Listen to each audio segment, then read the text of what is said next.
All right, Jared, are you here? Yes, I am. How are you tonight? Fantabulous. How are you? Doing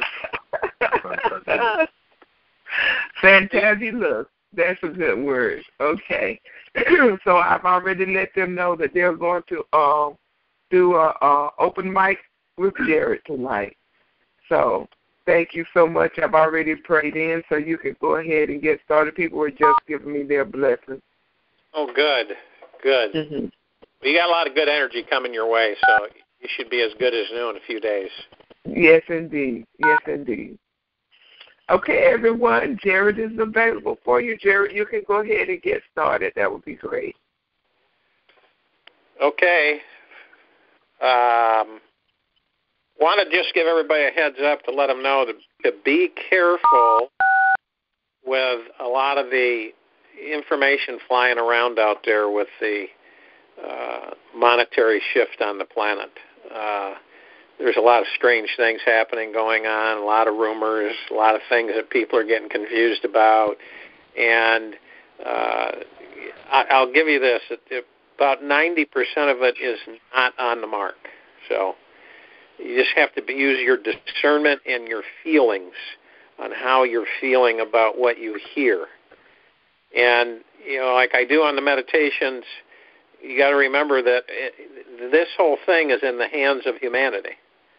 It isn't in the hands of anybody else but humanity. So what you intend is what you get. So anyway, I just wanted to put that out there for everybody because I've gotten a lot of comments and communications from people asking about certain things that are just not true. They're just not true. So can you be specific, Jared, so that people that don't use their discernment won't be tricked or bamboozled? Well, there's and this stuff comes out when it's toward the things are getting towards the end, they're winding down. Mm-hmm. For instance, there's an individual that at the last minute, of course, you've got until March 1st or 2nd, March 1st, I think, that you have to send a CIS into this person, and then that person will present all the Zim holders with their CISs to the White Dragon Society. And that's the only way they're going to get decent rates. So you get all these people running around with their heads chopped off, sending a CIS is a client information sheet. Okay. It basically gives, and you have your passport that you include, and you've got all of your personal data and credentials and bank accounts and everything, and you send all this to a complete stranger. And believe it or not, people have done that. Just because I mean, even if the Zim was at 10 cents per unit, it's in the billions of dollars. It's crazy. Just for one 100T note, and it gets so anyway. That's one of the things that's going on out there. So at that point, that means they're putting their own personal stuff at risk because somebody could tap into their information from on the opposite end. Correct? Yeah, and they could do a lot of things. They could say that, I know how much Zim you're carrying because you put it down, and we could, I'll get you a really good deal, and then just take all those people and use them as a group situation, and you never know. It could be then you could send me your Zim, and I'll take care of it for you, and it goes on. It's connected on and on and on and on and on, and there's always have to be careful when things are. You got to do it fast. Got to do it fast. If you're in a situation where it's got to be fast, you better get in there, run the other way, because at 9 times out of 10, that's a con job. It's just literally a con to get people's information. So be careful of that one. That might have, some of you might already been contacted about that.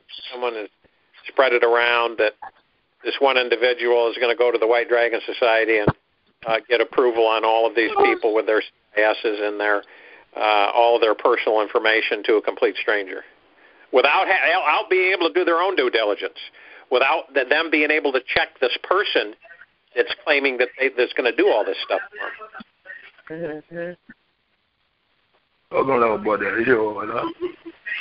Okay, so press star 6 if you're not speaking at the moment. Make sure everybody does their star 6 and keeps their background noise at a minimum so that each person... Let me do it the old-fashioned way then. Okay, that's what I was just about to say. Mm-hmm. Go ahead, Jared. We want to make sure that everybody, is polite and respectful of their brothers and sisters when someone wants to ask a question, so you keep your background noise down. Just mute yourself. Do star 6 to mute yourself, and people come into the queue and unmute themselves, ask their questions, and then I'll do my best to answer it, and then the next person comes in, and so on and so forth. This way we can get a lot more people's questions answered rather than having to unmute and mute just like we did just right now.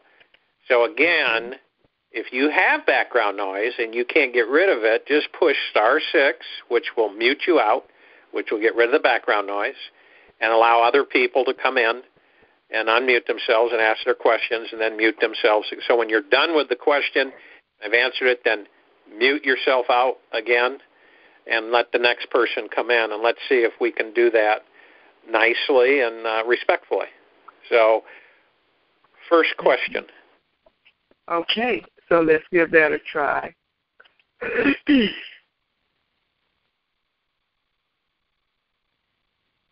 So only unmute yourself if you're getting ready to speak, not when someone else is speaking, okay? All right, thank you. Good evening, Jared and WC. Welcome back. Good evening. Thank you, Patty. Does anyone know where to get that flu killer that wiped it out in 2 days? Is it something very difficult to find or easy to find, that you can find it anywhere? Oh, that would be the gentleman that just brought it in. Yes.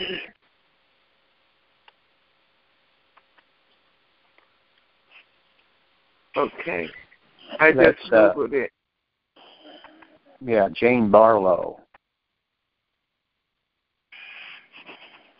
That is Utah. And you can buy it at most health food stores, not the chain, but more the ones that come in to the healthy side, if you know what I mean. And would you give those initials again, please? L like Larry, D like David, M like Mary. Oh. 100. Oh, I'm glad you repeated that. Thank you. We'll tell you one thing. It's got alcohol in it, and they tell you to put it in your tongue, and it will burn a little bit, but I'm telling you for what it'll do. And if you're on prescriptions, you need to read the literature because it might cause a rash. But compared to what I was doing, I would have took a rash over that any day. Definitely. Speaking of alcohol, when I first started hitting this, those symptoms started hitting me, I did my little concoction with whiskey, and shoot, it didn't even do a thing. It did not knock that out. Those chemicals were too strong. Oh, my goodness. Anyway, if you order through Jane Barlow, she will send you a book out that tells all about all their products and gives you a history on this LDM 100 and how the Indian tribes was using it. So now, do you have a website address? Let me take a look. Yeah, just a second here. I found abaloherbal.com. Is that it?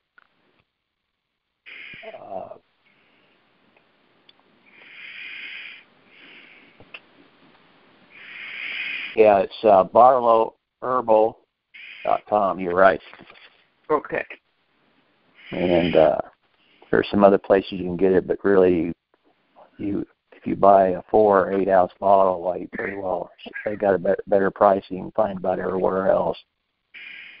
Because I had a friend get a 4 ounce for $33, and then I got an 8 ounce for $45. So. Okay. Patty, there's an 800 number on here. All right. I know you don't have internet. 866-688-6757. Thank you. Mm-hmm. You're welcome. Can I ask a question? Go right ahead. This is for you, Jared. I have two questions. First of all, I sent you an email in regards to a water project that I'm planning to do here. And part of it was to bring a lot of the water from the upper Mississippi, Ohio area where it floods a lot, down towards California, Southern California, Arizona, and Nevada for the desert areas to start growing, replenish the desert, and then use some of that forced fertilization process and getting crops grown there where we don't use, it'll be all organic. No chemicals will be used at all.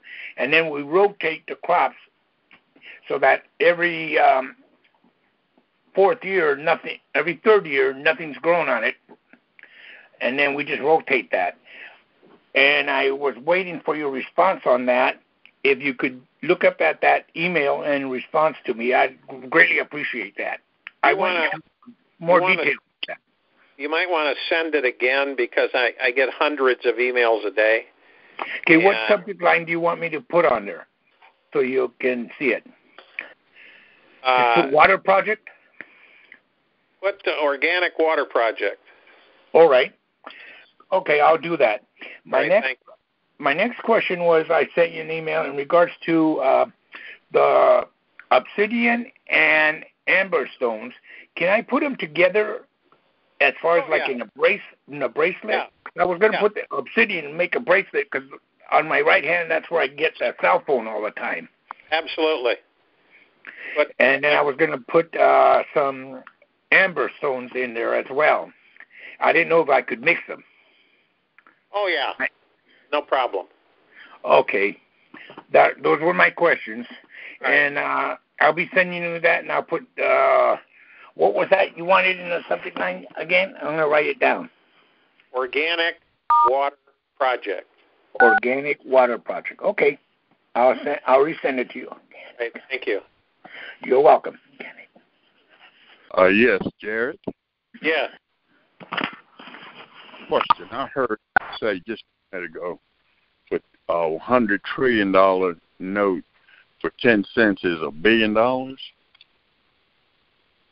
if you took it at 18 cents, it's like 170 billion. Well, let me ask you a question, Jared. If that's the case, then I was just using that as a reference. So it's not the case, but I was just using that as far as comparison as a reference for, even at that small amount, you're reaping a tremendous amount of money. That 18 cents would be 18 trillion, wouldn't it? Just say 10 cents would be 10 trillion. $1 would be 100 trillion. Is that the case? I didn't do the math. I was just using an example on the fact that if you have in other words, nobody on this planet has literally had that in their bank account. Okay? So to be able to comprehend how much that is, it's very difficult. You can't unless you've had experience with that kind of money, actually having it in your bank accounts and managing it and understanding it. And that's why it's interesting that this curve of understanding with the ZIM is that prices all the way up to over 100,000 per unit, down to 10 cents or 14 cents or 15 cents or 20 cents per unit or 50 cents per unit, or trading 2 to 1, and it's just massive amounts of money. And I think that people aren't thinking about the fact on what is it going to take to manage that kind of money. It takes a lot of effort to do that. just think about having $20 million in your personal bank account. I mean, that's a lot of money to manage as well. But when you start thinking, I mean, I'm sure a lot of you have seen the pictures of $1 trillion. And you got the picture of the person, caricature, standing at one corner of a whole football field. I think it's like 3 football fields full of $100 bills to equal $1 trillion. It's just massive amounts of money. And to think in terms, thinking big is great, but you almost have to take away the zeros and just use the numbers in order to keep yourself grounded on the amount of money. Now, you figure that out. In order to spend and direct that kind of money to projects is astronomical. You have to hire a whole crew of people just to manage the money, and on top of it, you got to be able to trust those people to manage the money. And then you have distribution channels of that money getting into the right hands as far as the project development, project support, payroll, overhead, medical benefits, the whole 9 yards, relocation costs, and building costs.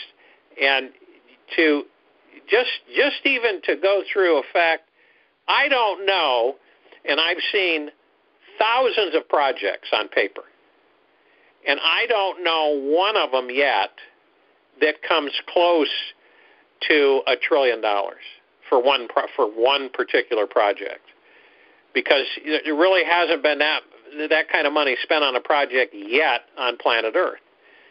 So it's kind of a gray area, so to speak. So you could go infinitely financially on the amounts for the actual ZIM. Now, the purpose of all this whole financial thing, it's not about different accounts and all this other stuff. It's about hydrating the human race with wealth.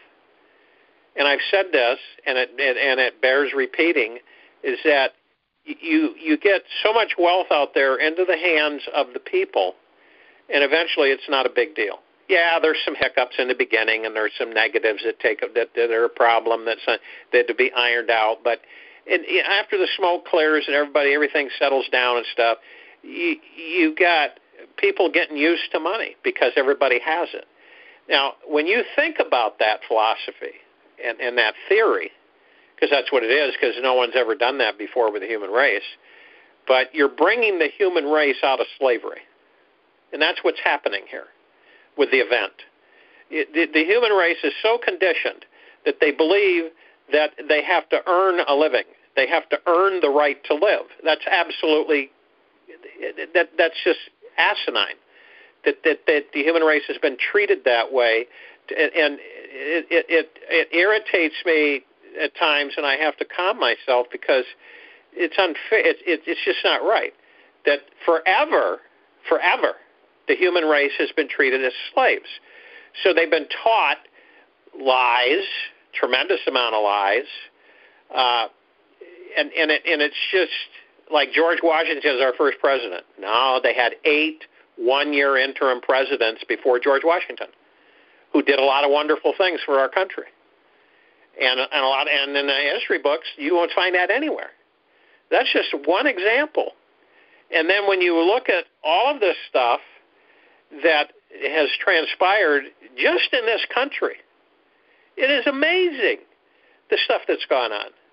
Is that people are lied to by the governments every single day, and they never have a clear shot or understanding of anything, so they get conditioned decade after decade after decade and believe that, I've got to earn a living. Well, this planet is meant to be an Eden. We are here to enjoy ourselves. That's it. We are here to respect universal code of don't harm another, don't harm anybody, and be kind, respect all life, which means don't harm the environment or the ecosystem, and don't harm anybody. And that's it. That's as simple as it gets. And we are supposed to flourish and prosper on this planet with doing what we enjoy doing. And that's the true area of the ascension of the fifth dimensional Earth. That's the reality of it, where people are doing what they enjoy doing, whatever that may be. You know, it's and with that set of commitments to nature and respecting all life and don't harm anybody. That's pretty good, simple guidelines for the human race. And instead of being enslaved, instead of being treated like, and lied to continuously and told what to do all the time and threatened and feel in the dark and you should be happy and joyous and wondrous and feeling wonderful about things and skip to the loo and enjoy the butterflies and the meadows and the rain and enjoy the clean air and the clean water. But it's not there yet. So that's what we're looking at. That's what we're coming to. And when everybody has money, and I've been criticized with some black and white thinkers that are systematic black and white and no color thinking, and so when saying that that's just Shangri-La and that's wishful thinking. No, it's not. That's the life we're supposed to have. That's the progression of humanity. That's part of the shift, part of the event that's coming. Total liberation from slavery and being imprisoned here on this planet, and fun, enjoyment, and all the stresses that were put on our shoulders, unbeknownst to us, by the way, because you're never told the truth for the majority of your life. So then you get to a point where you start waking up and you start seeing things and you start saying, wow, why can't Earth be an Eden? Why can't it be? It can be. It's just that the Dracos and the overlords, they just like to destroy things. So this planet was on the direction of being destroyed. And now it's on the direction of being healed and creating an Eden for all of humanity and all life. Where, honestly, where we don't kill anything. We don't kill each other, and we don't kill any animals. And we're all in harmony. You wonder about your pets, like your dogs and your cats and different kinds of pets that people have. And they're like family members. And they're advanced spirits in a lot of ways because they show constantly. Has your dog ever really gotten angry at you for a week at a time? No. Your cat? No. It just passes them by, and they're happy, and they're loving, and they give a lot of attention, and they teach us what unconditional love is. And I'd say that's a pretty advanced spirit. How many humans teach unconditional love? How many go around and teaching what's unconditional love? But anyway, you got me going, and I get going, and that's what happens. So, Jared, I want to ask you. I'm not trying to challenge you. Oh no, I understand. Let me just ask you this question here. You said also that we will have to have or hire people to manage our money when no one has ever had this amount of money. So how are we going to have to hire a lot of people that's never had it before either? So it's a good question. You got to start somewhere. Edward Jones has about $900 billion, a little less than $1 trillion in asset management. That'll give you an idea. So they're managing, and I think it just becomes redundant after a while. It says, well, it's whether $1 trillion, 10 trillion, 100 trillion. Now, when you get to that amount of money, you're not. It's almost like what reason is there to invest that? You can always go into a project trade, and there are literally private trades that produce in project funding that produce trillions of dollars. And if you needed, if you felt insecure and you needed more money, but the management end, I think it just becomes redundant. If you can manage $900 billion, you can manage more. And managing is basically, what do you do with it? How do you protect it? And you want transparency with the financial institution that you're working with. And you don't care to have any shenanigans. And it's almost like a person should write down on a list what they want. It's like the same thing, and I've told people to do this. Go to a banker And the private, the wealth end, the not the retail side of banking, but the private side of banking. And you go to the private side of banking, you call up that private side of banking, and whatever bank it may be, and you say, and you know, what is an off-ledger account? And get educated so that you know what these things are. How does that benefit me? What's the history of an off-ledger account? When was it created? When did it become an actual service that your bank offers? What are the pros and cons of it? Fact-finding and asking questions, and it's the same with managing money. People are going to get an education. They're going to educate themselves by asking questions from professionals, people in those fields. It's like a think tank where you draw that information from several different people and not be afraid to ask those questions. It says, you know, I would just like to know A, B, C, D, E, F, G, and get the information or take down notes. I'm one, I believe, I carry around a notebook, and I'm kind of old school. I like to write down everything in hard copy. Yeah, you keep it on a hard drive and you keep it on thumb zip drives and everything, but it still is a good thing to, you know, write it down like in a journal. Every thought that you have, every idea, you write it down, date it, so you can always go back and refer to it when you have that with you on your shoulder bag, whatever. So, but you know, just my idea of managing the money is that you got to get an education on the wealth. You can't just rely on other people to continually guide you and give you all the answers. It's just you have to ask the questions and get the information, compile it, so that you have a pretty reasonable understanding. Not that you're an expert, but you have an understanding of managing your funds. You know, it says, okay, where do I start? Well, you want to find out what accounts you want. Do you want trust? Do you want off-ledger accounts? What type of accounts do you really need, and do you really think are going to help you rather than hinder you? So, you know, my question is, the point is that no one's managed that high amount of money, but guess what? It only takes one to get everybody going, and then you get used to managing all that money eventually, because so many people will have a lot of money. And you can't take some of these private accounts that are sitting out there that are, you know, have all this wealth in them, and funnel them through a certain direction to try to slowly get it out to the human race. You can't really depend on the governments to get that kind of wealth out to the human race.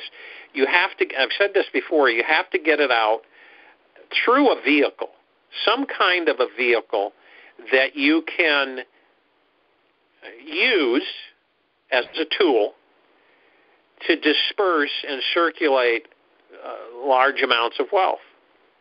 What better way than to have a global currency reset from a fiat system to a gold-backed system? Whenever you're going to switch a monetary system, you have to have a reset. And all the countries have to be in agreement. They all have to agree to it. You've got to have all your ducks in a row and all the wealth in the right places to back it, to pay for all of this.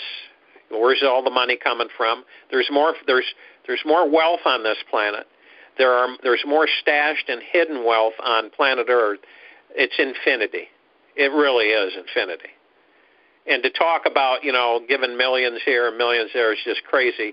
The only way is to get it out, and the RV is the way to do it. Using the RV as a vehicle to distribute the wealth amongst the people of the planet. And some people, everybody will get an education. Will it be, you know, lickety-split smooth? No, not really. There'll be some bumps in the beginning. That's human nature. But when the smoke clears, I think everything will be fine. It'll all be ironed out. People say, well, you can't put that kind of money in the economy. The point is that economies were structured to control the monetary systems of the planet. That's how they were set up, to keep certain countries in control. Other countries have more power than other countries, and it's lopsided. That's why they want an equal playing field on planet Earth. They want every government to have a say. They want everybody on the planet that represents peoples to have a rightful say in the goings-on of planet Earth. period. And no longer have countries that are small countries that are bullied and told what to do, when to do it, and have really no power and no say. And then when you have, sometimes large doesn't mean wealthy. There's countries on this planet that are small but are very wealthy. And when you have all these hard assets scattered all over planet Earth, in the ocean, the amount of wealth under the oceans is just astronomical as well. In other words, the human race was taught lack of, hurry up, or this is going to end, you're not going to get this, it isn't going to happen, you're in trouble, blah, blah, blah. And that's the way it's always been, lack of, period. Stealing, thieving, conniving, manipulating, deception. It's been a constant process to have a handful have all the wealth on the planet, and the rest of the people fight over the crumbs forever. It's just how it works. Jared, one more thing, and I'm gonna call it an end. The only thing that people have is fear, because with this wealth, just two things with me. You should be able to add and subtract. If you can add and subtract and not have fear, you'll get through it. Because getting out, trusting people with that type of wealth, it's going to create a lot of problems for yourself. Now, myself, absolutely. I couldn't be in more agreement with you. Amen. Myself personally, and my wife, hey, one thing we can do, we can add and we can subtract. The figures are just more, but all you need to do is just add and subtract and not have fear. Fear is the average person's biggest problem is fear. Don't get fearful. Just add and subtract. Just keep a level head and move on. Thanks, Jared. Thank you. Next question. Hello? Hello? Hello. Jared, I so enjoyed the meditations on the daily basis. The one thing I wanted to mention to you, and you may or may not be aware of it, your voice cuts out from time to time. And A, we miss the words you're saying, but B, it kind of disrupts the flow of really being deep into it because you keep thinking, oh, what was it he said? And I don't know that you're aware of it. You might want to listen to a replay. Does it happen on everyone? It has been recently, I believe. And listen, I'm not complaining. I'm just thinking maybe you aren't aware of it. I think what we're going to do is tomorrow, before we do the session, and we're going to go in and have people be able to unmute themselves to let me know if I'm clear. And it doesn't happen like a lot, but it's just like when you're deep into saying things, and it's like, oh, what were those last 6 words he said? So you're caught up in that one, and you've lost your real focus on what. Anyway, listen, I'm not going on about it. I just wanted you to know. There are forces that would like us not to have that call. Ah, okay. That might explain everything. So we have to, okay. And they're very, very, very well received. I just thank you very much for doing it. Oh, it's my pleasure. My pleasure. Okay, thank you. Thank you so much. Thank you.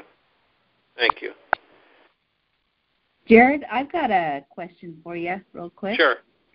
And I just want your opinion, when I was working for the Department of Defense, I partook in the thrift savings plan. So with the economic and the government changes and all of that's going on, do you think I should take the funds out? And the reason is because I've been lied to and the enslavement and everything else, and I have no idea when this RV is going to happen. So it would certainly help by, paying down my bills and things like that, getting out of debt. If the money is gaining money for you, then you just leave it alone. If it's really not doing anything for you.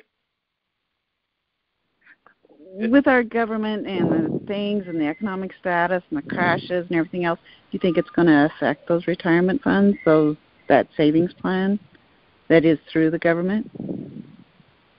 Well, that's a big if, because you've got a false government in D.C. You've got a corporation that's bankrupt, parading and masquerading as the government for the people of America. And the United States government is not America. It is, and people have to start getting used to that. We have an American government. Once they surface, the D.C. government will be history. There's some massive changes that will take place. Now, each person in this country has been robbed, raped, and pillaged from the point of their birth.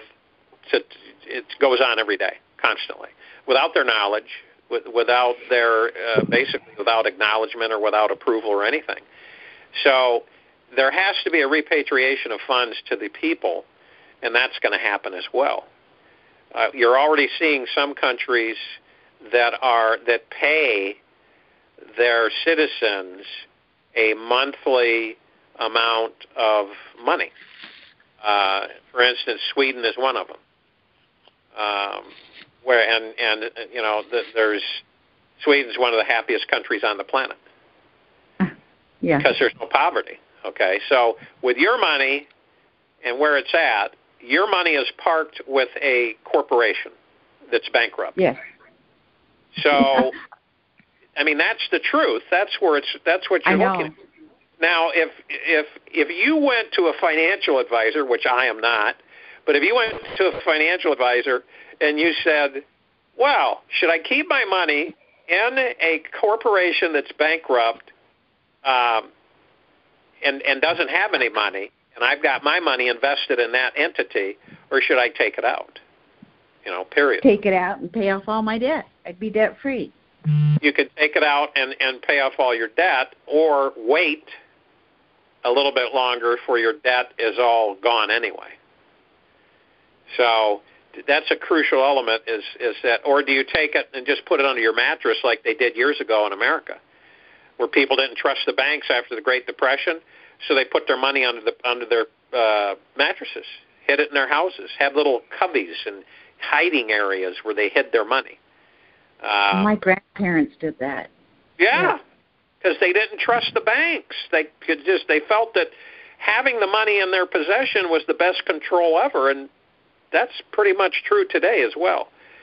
So pension funds, hedge funds, and trading is what pumps money into those pension funds, and they do active trading all the time. Now, if they lose in the stock market and they lose ground, most of the pension funds in this country are on the verge of collapse. And a lot of people don't know that. So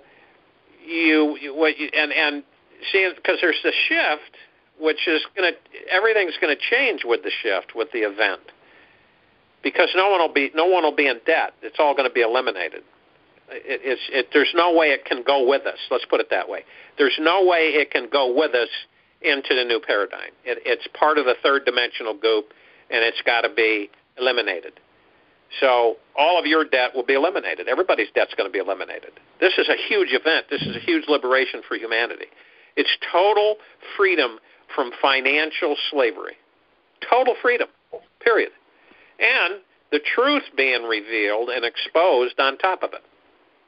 So everybody gets the truth, and they also get freedom from financial slavery, from worry and stress and fear.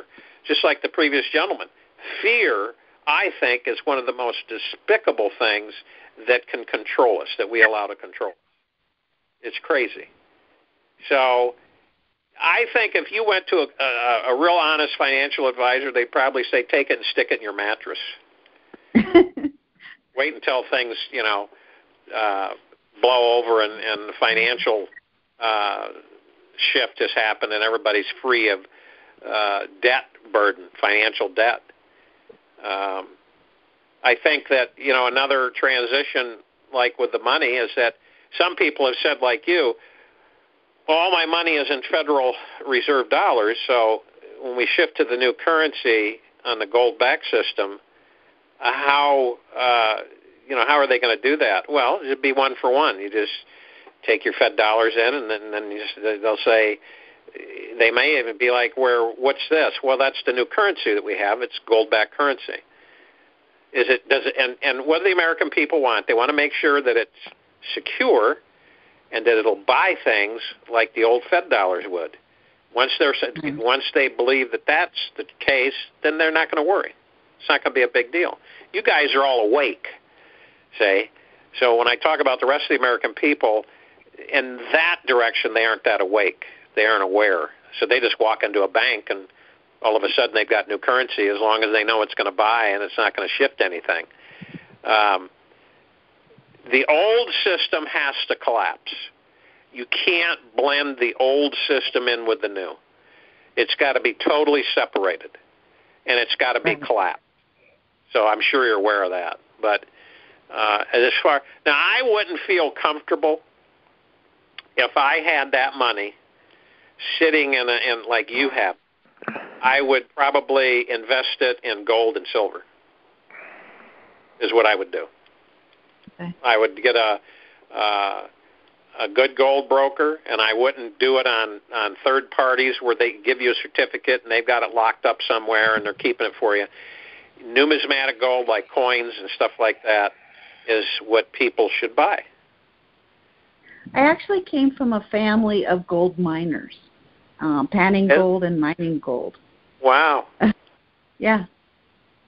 They were, my grandfather was very educated in the world economic situation.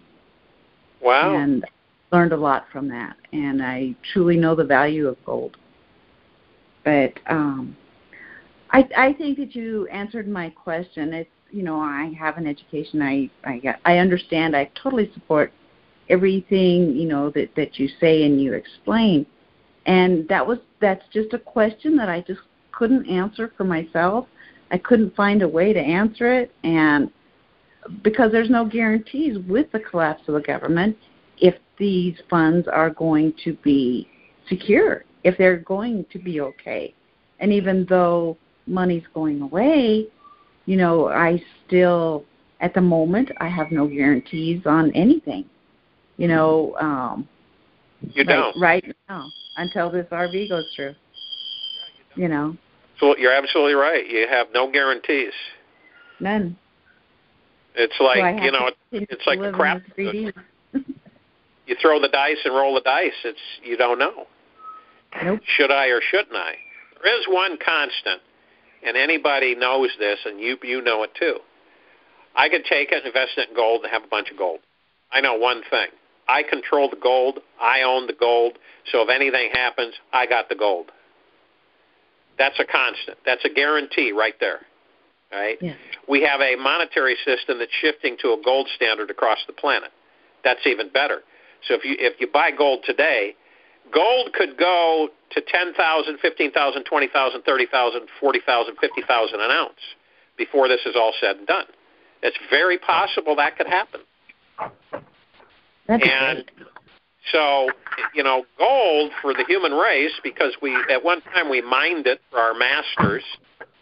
So we mined gold for the Anunnaki at one time. So, gold has always been a fascination for the human race. We've always revered it, at times worshipped it. So it's a constant. So yeah. Actually, has personally experienced, not myself, but watched my family members suffer from gold fever. Oh. That's a terrible disease. Oh. Wow. What is gold fever? Obsession. You can't get enough gold. You can't get enough gold. You hoard it. Greedy. Oh, boy. How about take my night pill? It's cold kicking my butt. Yeah, it's just a constant appetite that you can never, ever get rid of. It's like why people buy those lottery tickets. It's the same thing. Yeah, yes. Yeah, you're right. Lottery ticket fever. It's similar. Yep. Absolutely. Yeah. Yeah. I always would say to people, you should buy vitamins and nutrients with that money. And then it's a winner every time. Yeah. There you go. Yeah. All right, Jared, I appreciate your help advice, and I totally enjoy listening to you. Thank you. I wish you had a call-in program every day. Thank you. I appreciate you very much. Thank you. You're welcome. Have a good one. Jared, I have a question. Okay, first, go ahead. Oh, yes, just simply, it hurts me to imagine that the good guys who are in charge of the transfer of this big change of money would allow all the good American people who have all their pensions and they don't have currency to lose all that money for their future. How will that work? Well, if you look in sensible fashion, and you look at the distribution of wealth, the way it's been handled on this planet for centuries, it's always not good. It's always left the masses in disarray and poverty and stress and, fractured economies and so on and so forth. So, like I've said, the people on this call and people that carry currency are stewards. They are stewards of wealth. They are literally keepers of wealth, and the responsibility is to responsibly distribute that wealth by creating jobs and replenishing the market money funding so that they can start up projects, they can hire a bunch of people, they can help people financially, like the veterans, on and on and on. So the people that are carrying currency are supposed to carry currency. This isn't a happenstance. Whether it's 1 note or 100 note or 50, I've seen just ridiculous amounts of currency, ridiculous amounts. And when they're ridiculous amounts, they're usually counterfeit anyway. So, but when people have that responsibility, it is a true, genuine responsibility to distribute the wealth. So if you got $100 trillion, your job is to distribute the wealth responsibly and learn how to do it and become an overnight philanthropist. You're a philanthropist. You give money away. But you do it in a responsible fashion so it can affect change in people's lives in a good way. And you set up different structures. You do different projects. You're constantly directing funds to spread it amongst over the planet. Period. So everybody that carries currency on and goes through this exchange process are stewards. They're philanthropists. Now, it doesn't mean that all of them are going to be humanitarians, which not everybody's going to do a project. They may put money towards projects. They may help others get started on projects, but they sure as heck will be philanthropists. There's no way about it. And the best way to get money distributed, you can't count on the governments. You can't. You can't just give all this money to governments and depend them to get it equally distributed amongst the people, because that's just not going to happen. So, and then the fear, there's always the fear, here we go with the fear word again, of the masses. What are the masses going to do? Well, we better be careful about this. We can't give them too much money because then they'll go crazy. They'll cause too many problems. Well, we got to think about this for a while, and we got to figure this out. And the only way and the only answer is ever going to be, you have to hydrate the human race. You've got to get that money out. So you start with a group. You start with a small group of people, comparatively speaking to the rest of the planet's population, and you distribute wealth to those people. They're the holders of the wealth. They will distribute the wealth in almost a network marketing fashion. Contact people. They'll get it out there. They'll start contacting other people who contact other people. You go to people and you say, look, I'd like to set you up. Let's sit down. We need to discuss this. And you teach people how to fish with money instead of teaching them how to control the money, how to get it out there, how to distribute it. And that's what we're going to do. We're going to pass it down from person to person. Those of us that are awake and realize that's the responsibility we have. Let me ask you a question, sir. If I can just finish with, and also, Gasol will be happening, won't it, pretty soon, so that they'll increase Social Security and all that if they lose their money in the stock market. Am I correct in that? I could have got a Coca-Cola. Yeah, get Coca-Cola. That's nasty. To hydrate the human race, but that's what's going to happen. Get Coca-Cola. Will not be broken. Somebody anymore. mute out, please. That is so nasty. Cola. Mute out. Mute out. Mute out. Oh, I'm sorry. Hello? Just put Hello? if you have a question, ask I have a a question. Damn. Yeah, do you have a question? Yes. I have a question. Go ahead, ma'am. Okay, sorry about that. It's only one question, but I still want to answer. Is Wendy Williams a man or a woman? You're muffled when you're speaking. I can't. It's hard to. Can you hear me now? Hold your voice away from the phone more. Okay. I said, is Wendy, can you hear me now? Yes. I said, is Wendy Williams a man or a woman? Wendy Williams? Yes. I have no idea. Oh, okay. I don't have any idea about that. Okay. If I may ask you a question. As long as she's done with her question, then we'll have the next one. Ma'am, are you done with your question? Yes, I am. Thank you. Any information on that? Okay, thank you. All right, thank you. You're welcome. May I ask, this is Stephen, may I ask, Jared, what the situation, three things. All the people that have stole the wealth and benefited from this debt, the bankers and the lawyers and all the scum people that put all their money in the companies, the Nazis and the mob, and everybody's gonna, and all the politicians that are all they're gonna benefit. They're gonna allow them to get away with all that money that when good people are living on nothing, in maybe a hope and a prayer and some food and have enough money to pay their bills every month, then what happens if these funds go into the hands of like Jihad Alibaba type folks that are going to be that's like 100,000 AKs, or the mob, all the mob players out there, the guys that are in the mob. And the governments, the organized crime that are the people in the governments of all the municipal governments that are organized crime. You're right. You're absolutely right. You just spewed it right out there for people to understand and comprehend. Is that in the municipalities and the cities and the states and the counties and the townships across America, all organized crime. Organized crime. That's the best way to put it. That's basically it. They just basically copied the corporation in D.C. That's all they did. Got in on the take, basically dropped all their responsibilities to the American people and went on the take. But there's one aspect that I'd like to highlight about that. There's something called a IRS Political Subdivision Status Confirmation Letter.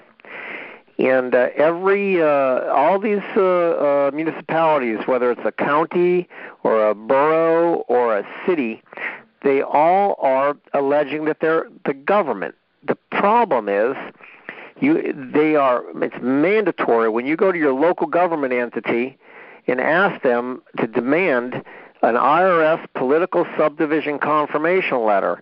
If they don't have that, that's a letter that confirms that they are either a government or a subdivision of a government. And if they are not one of those two, they're a municipal corporation, and they owe taxes. Most of them are getting away from the IRS, and they're like collecting all these fines, speeding, DUI fines, everything, and they're keeping all that money.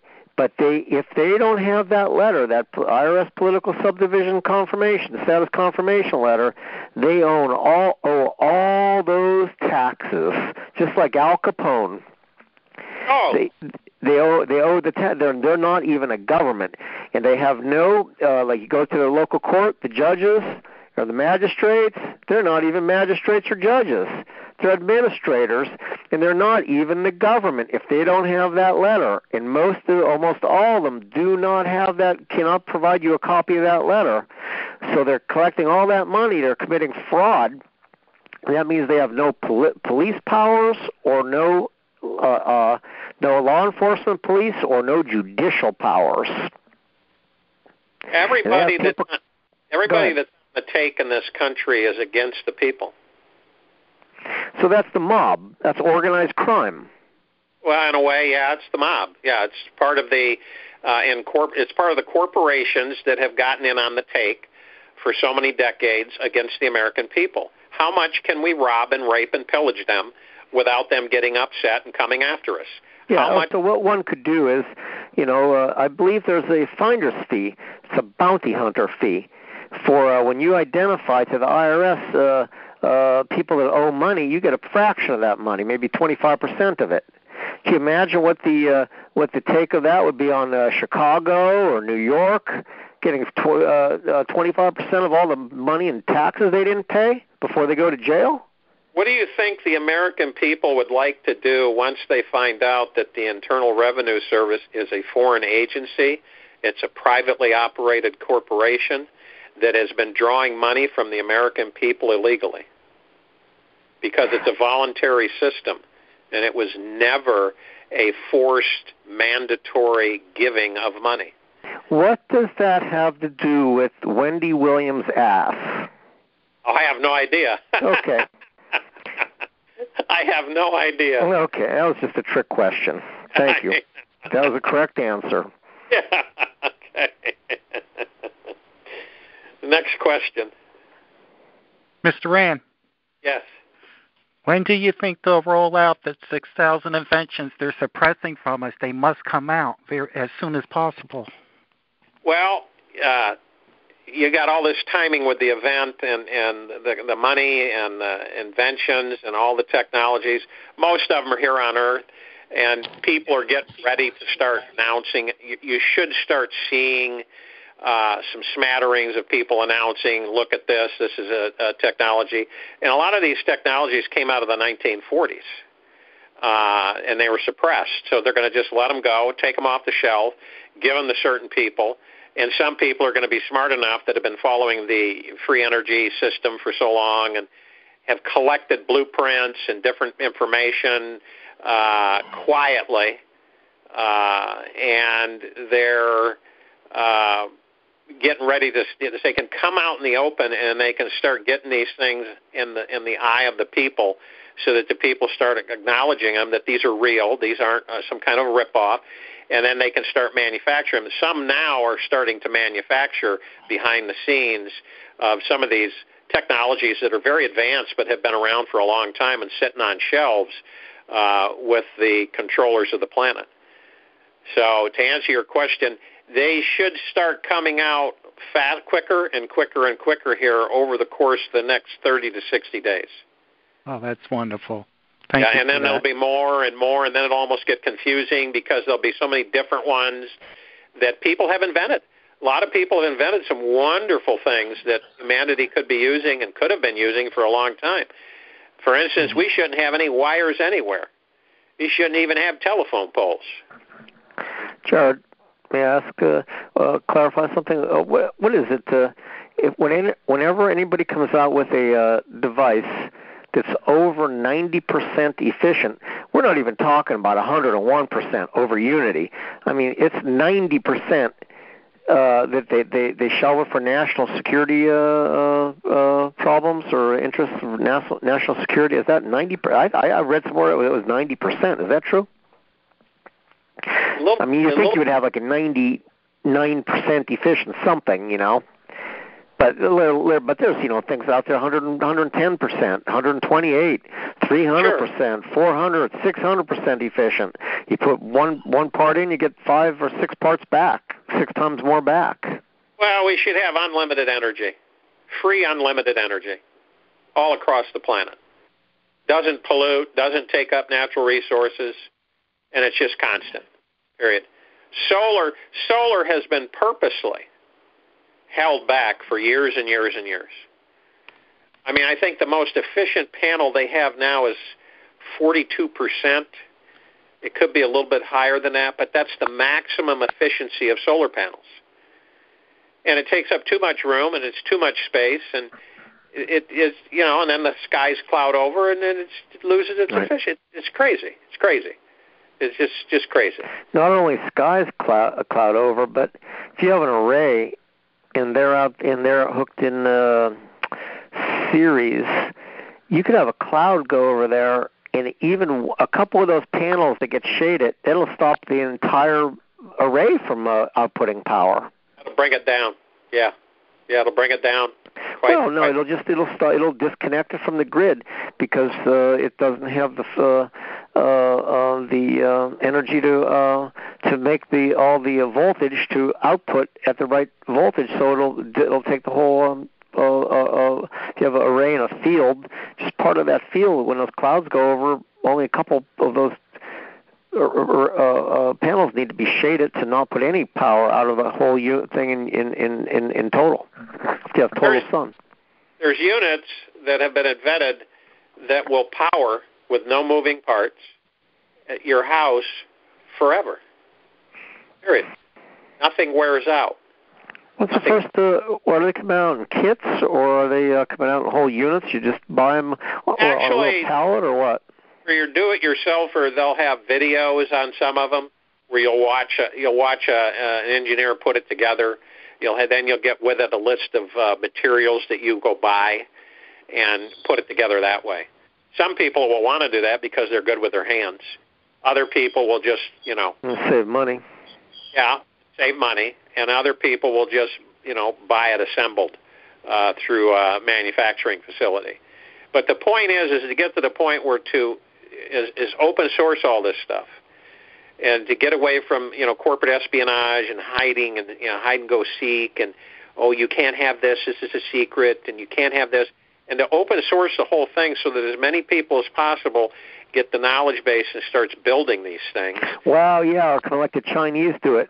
They'll come out with one item, and they'll make a factory to make that one item, and it's a component, and you have like 1,000 Chinese companies selling the exact same thing, and or like a Universal, like a Harley Davidson engine, 1200 cc engine, like they're all Universal. The point all is universal. So anybody can make it. If you have a machine shop, you can make it, or if you can't make it, you can buy it from the guy down the road that can make it, and you can buy the components for it and put it all together, make one good unit. So it's not a big deal. The point is to get it out there to everybody, so everybody is aware. So you want to build it? Here's a way you can build it. If you want to get it, you want to have someone build it for you and give it to you, that's fine. It goes in phases. Once these technologies become even sourced, and you have responsible manufacturing outlets producing them, and for a while they'll sell them and things will be sold and so on and so forth, but eventually it'll all be free. It won't cost anything. And as I said, we're going to a meritocracy on this planet. And it will be more like, I want to build an energy device for my neighbor. That's it. Here you go, Mrs. Johnson. I'll put it in for you. That's the type of thing. That's where we're headed. But before we get there, which is at least 10 years, before we start stepping into that type of meritocracy, we will have open source technologies, responsible manufacturing outlets, and in educating people. It's like, this is how this works, just so you know. Here's your manual. Here's the piece. Bill, me, and Alan are going to put it in for you. Okay.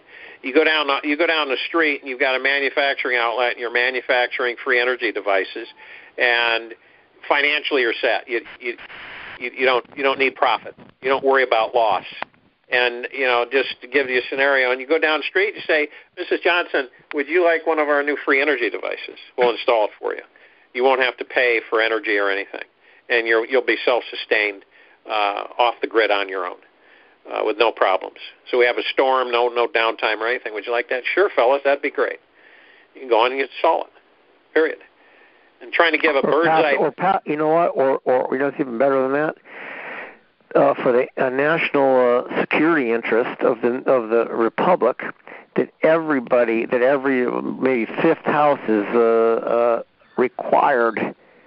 One out of every 5 houses is required to have an energy system, and then it goes into the grid, and it stabilizes the grid. If there's, it's called distributed energy.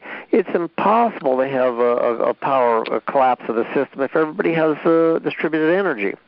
But they need the thing that's going to connect it to the grid.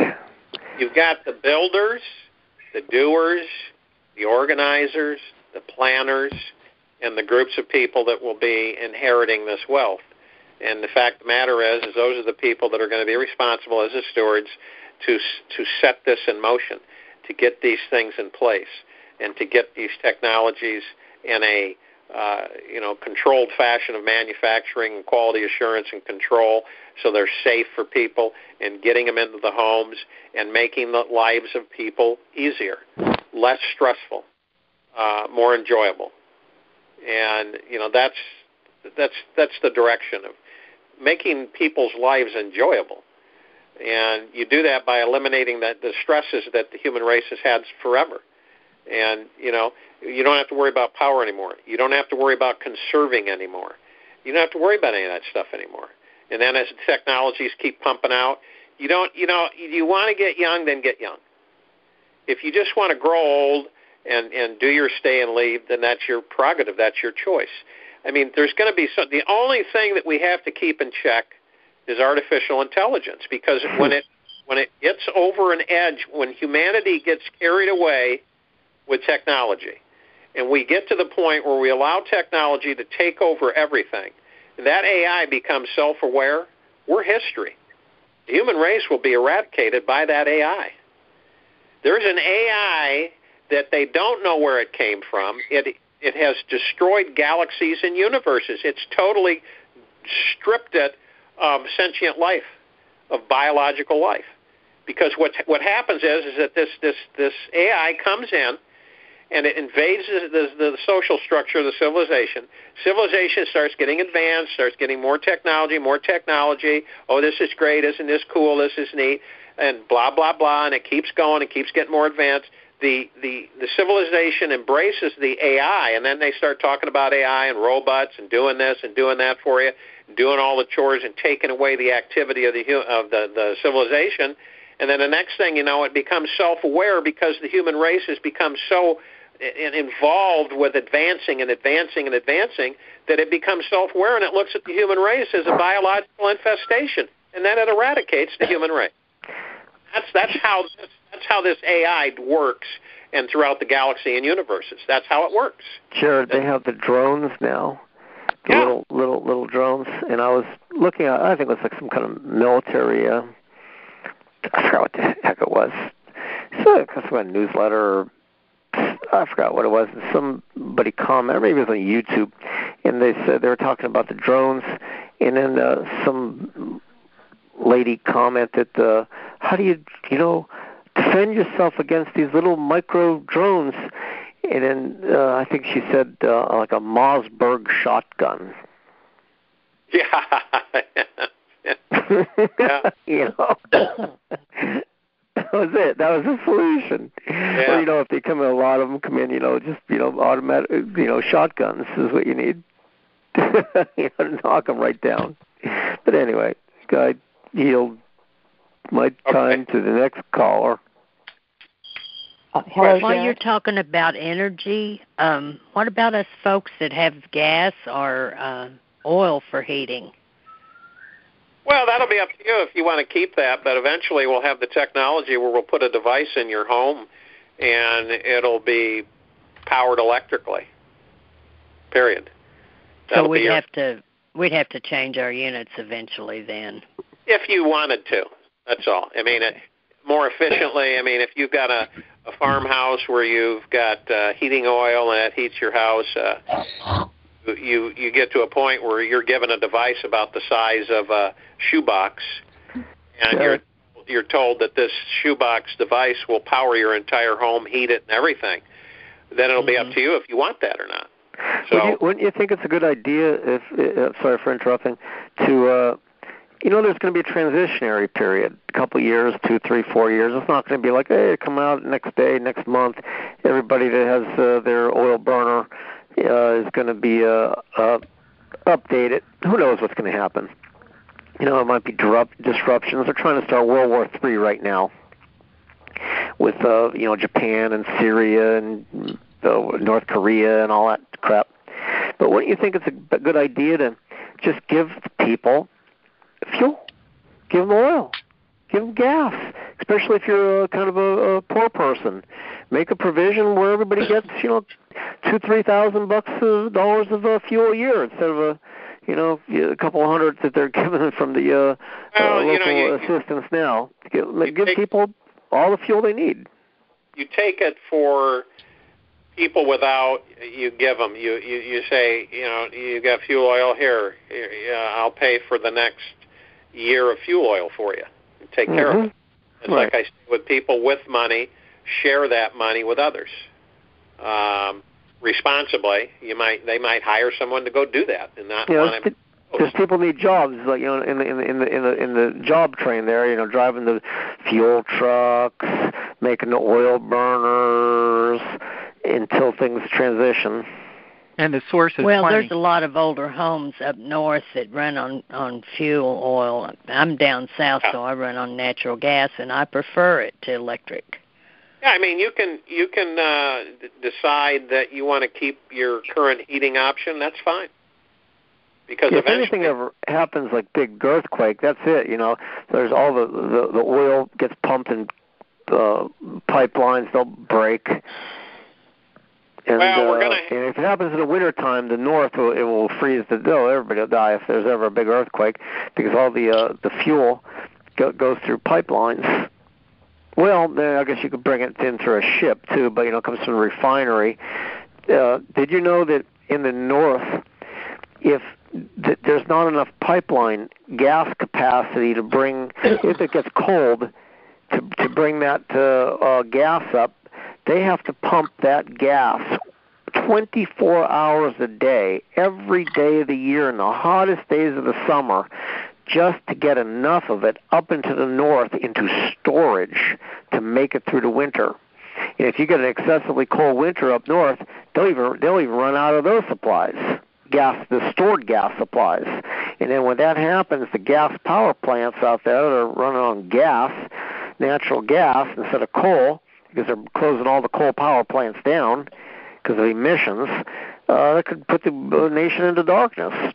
They just need to come out like Jared's saying with some, UFO spacecraft technology. They better have a damn plan to bring, spacecraft technology to to connect, to port every nuclear power plant if there's an emergency. We'll have like 110 Fukushimas going on out there if there's a power outage, because the water won't circulate. It'll take time to circulate the technologies, and so we have to have a transfer of bridge of the current technologies in order to, so we'll manufacture and we'll sell, and we'll slowly but surely get it out there, get it marketed, get it bench tested, do the proper way, the proper structure, and then eventually have enough people. We've got a lot of people that are already educated, knowledgeable, experienced on setting up manufacturing facilities, because it takes a lot of manufacturing and to get this stuff out to people. It takes an educational process as well. There's a multifaceted process to this in order to start getting this out to the public, and that's what's going to take time. It can't happen overnight. I know people would like, just like with the med beds, they would like them like yesterday. Can you get me one? I'd like to have one. I'd like to build them. I'd like to do this. But when we get approval to start manufacturing those and bench testing them, then we will start getting the word out, and people now are aware of them. And that's part of our mission, is to get the public aware of these technologies, is to get the human race aware that these things aren't science fiction. They aren't in Hollywood movies. They are real. Now, the Hollywood movies do hint and give away the secrets, but people don't believe it, and they know that.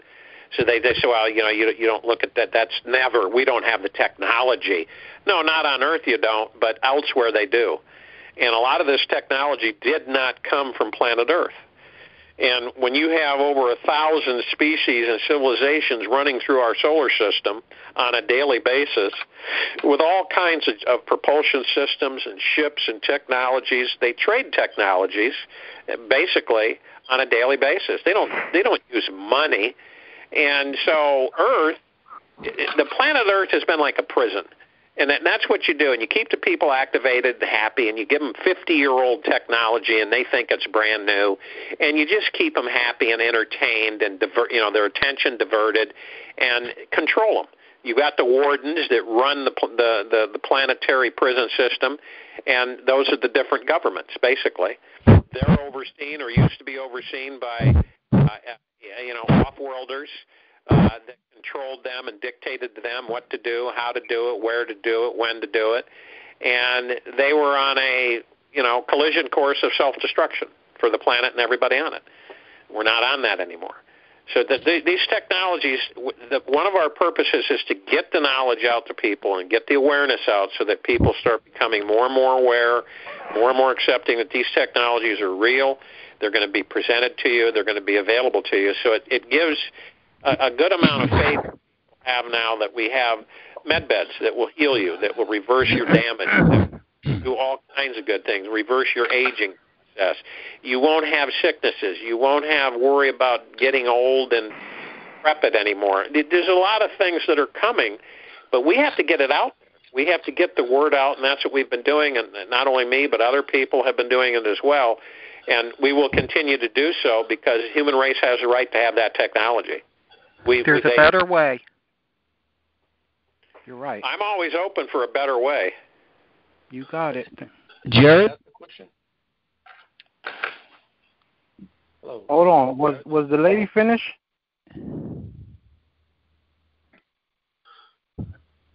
Did she leave? The subject. Can I ask the question? So we've got to make sure that we don't take up too much time because there's people that would like to ask questions. So yeah, please don't butt in. Let everybody finish answering their questions before you guys jump in. Okay? Thank you. Could I ask a question? Yeah, go ahead.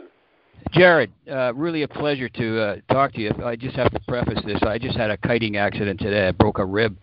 Oh, so sorry. If my voice falters a bit, please excuse me. But I wrote a letter to you. I haven't posted it yet because there's a number of things I wanted to ask you. But admittedly, I think everyone would agree that the two greatest carrots that have ever been dangled in front of the populace is the event is one, and then the ability for those who are like myself who are into humanitarian projects. That was a big one. And now the biggest, the latest is the med bed. And I've listened to everything that when I first became aware of you in January. I've listened to everything you've said, and I really relate to you in a big way. I'm a 33-6 as well, and it's good to know that I'm talking to a 33-6. Okay. So I've never heard anyone ever ask when you think. And this may not be easy for you to answer, but when do you project that the med beds at the latest would possibly be available to the populace? Are we talking in this 2018 or maybe later? No, I think that we will be in possession of, at least we'll be able to use a number of them that are coming from off-world. Yeah, I know that. Yeah. The Galactics will bring them in. They're at, and they estimate that they might be able to affect, treatment to over 25 million people in the first year. Wow, and that's worldwide, right? Yeah, that's worldwide. Yeah. Yeah, I did a pendulum with the blessings of Mother Mary and my main man is Yeshi Sananda, and I always do that before I do a I'm an astrologer, have been for many years, and so that's why I know I'm a 33-6. I've been in numerology too. Oh, good. Yeah. And I one day I definitely want to meet you, as I'm sure everyone on this call wants to meet you. But I have some questions I have that I won't take up time with because I know there's a lot of people wanting to get on. But that was one of the main ones. So, again, just to be clear, do you project that perhaps that before 2018 I'm up in Canada, and I guess the catalyst for this question was having fallen 7 feet up in the air on the ice while I was ice kiting locally here near Toronto. But thinking, boy, it sure be great to have the med bed because every breath I take is painful, as you can imagine. If you ever had a broken rib. But anyway, there's a lot of people out there with a lot worse things than I do. But so again, just to refresh, you ought to send me that letter with and title it The Astrologer. I can do that, or I can have PIFAID.org 336. PIFAID meaning this is my organization, paying it forward to animals in distress or all in distress, because it all stands for the same thing. I'll just put PIFAID 336, or would you rather me just put astrologer? Put astrologer. Because I also want desperately to be able to help to fund these medbed situations. Oh, you will. We're going to need all the help we can get there. Well, you've got mine, brother. You've got mine for sure. I appreciate that. We need all the 33 sixes and 1120. We need as many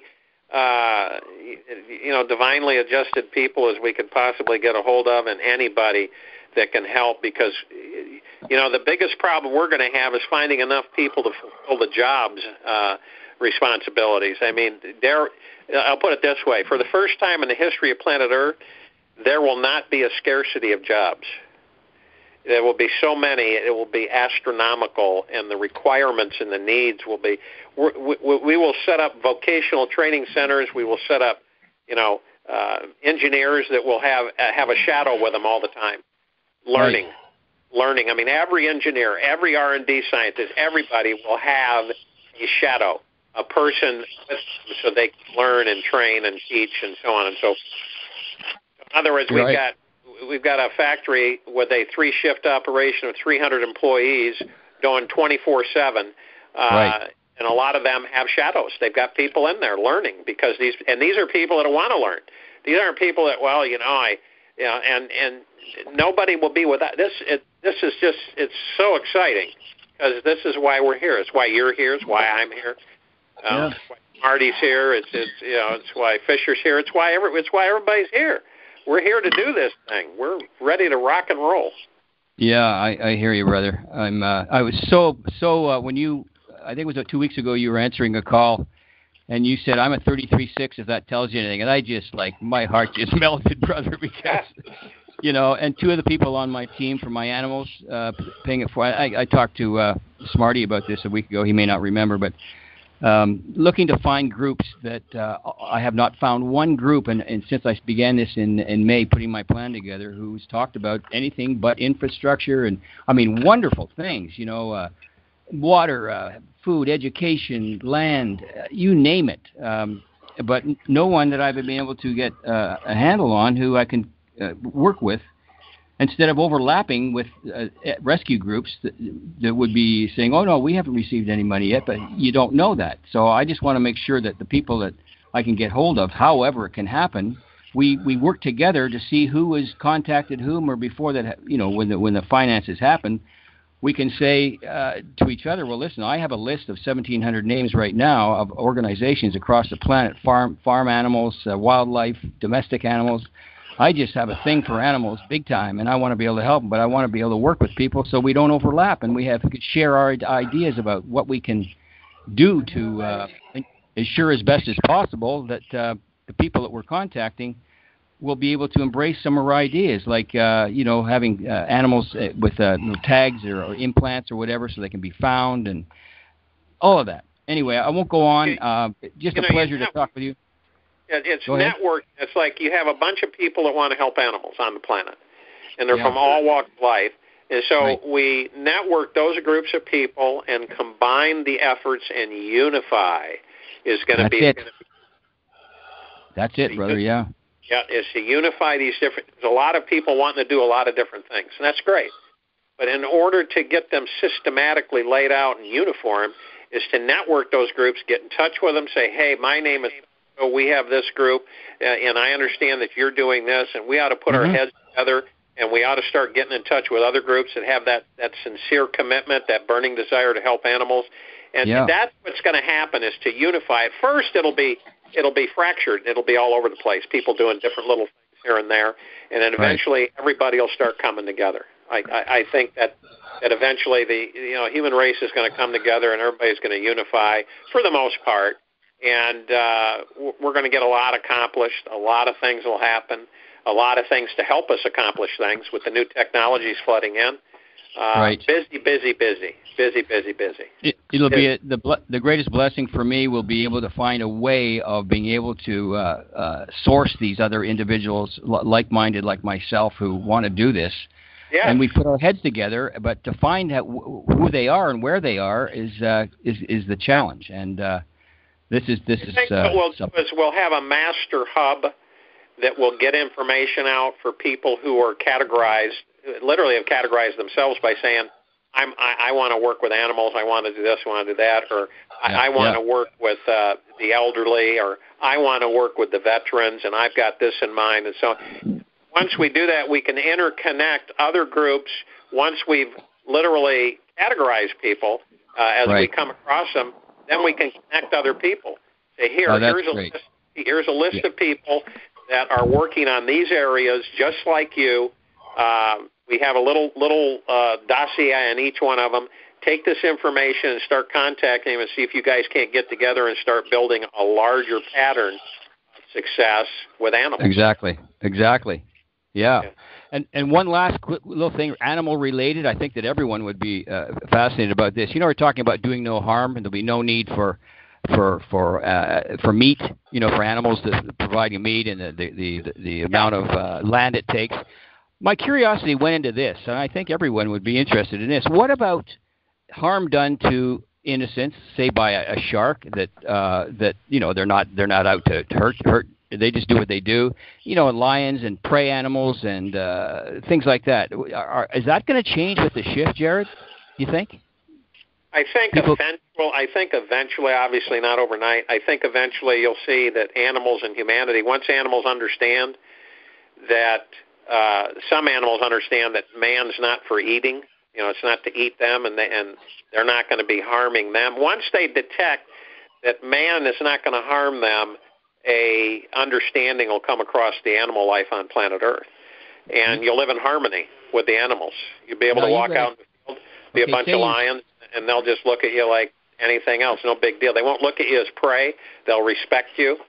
And of course, animals some of them are carnivorous, and eventually what's going to happen is that I think you're going to see on this planet where animal life is going to become more vegetarian, and we just won't see animals eating animals like humans, humans killing humans, and unfortunately some humans eat humans, but I think that's third-dimensional goop and third-dimensional energies. I think that we're fourth density and fifth density and the fifth-dimensional energies is what's going to transpire.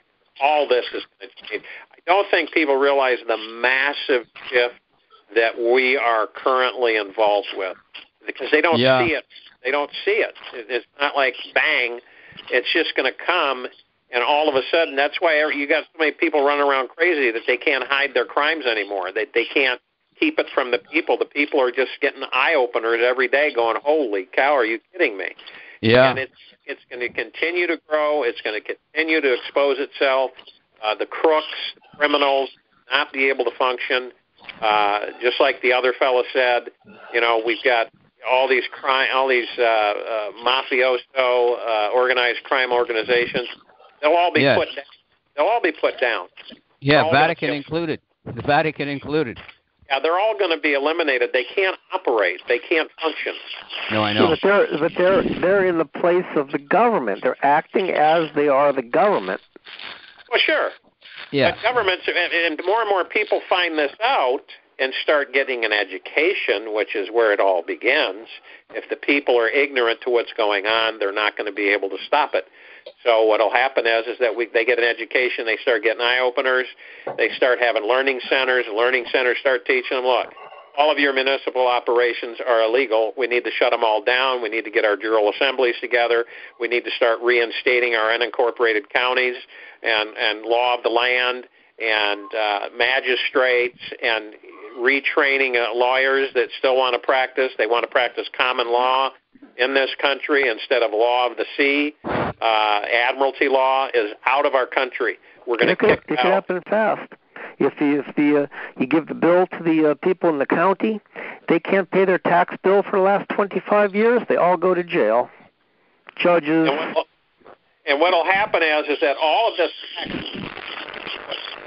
going to be eliminated. All of this county tax, all of the mortgage tax, all the property tax, it's all going to be eliminated. All of it across the board. Yeah. Totally wiped out. It will be absolutely gone.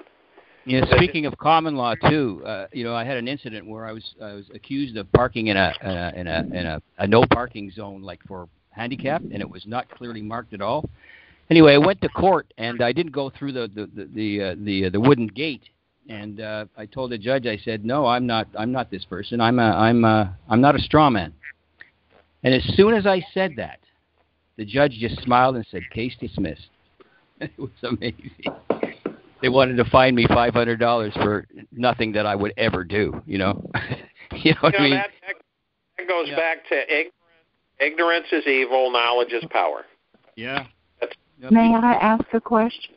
Okay, I'm sure, finished. go ahead. So take care, Jared. Okay. Nice talking with you. All right. Bye-bye. Thank you. Yep, thank you. Jared?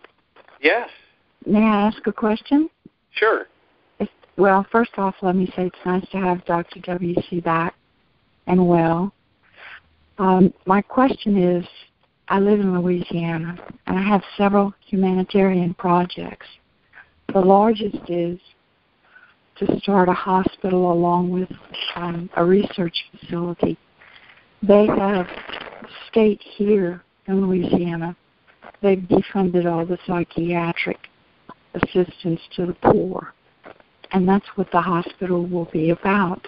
But my project was put down on paper, not knowing that there was such a thing as the med beds. And then I find out through more and more calls that I listen to that we're going to have rising waters. And some of the maps I've seen, Louisiana is basically obliterated, and the mouth of the Mississippi begins at the Arkansas Louisiana border, and there's just a small portion up on the northeast side by Shreveport, Louisiana, that's left intact, and I'm down here in Baton Rouge, about 60 miles northwest of New Orleans, and this is where I would put the hospital to begin with, and then hopefully have other hospitals throughout the state with the research center being here.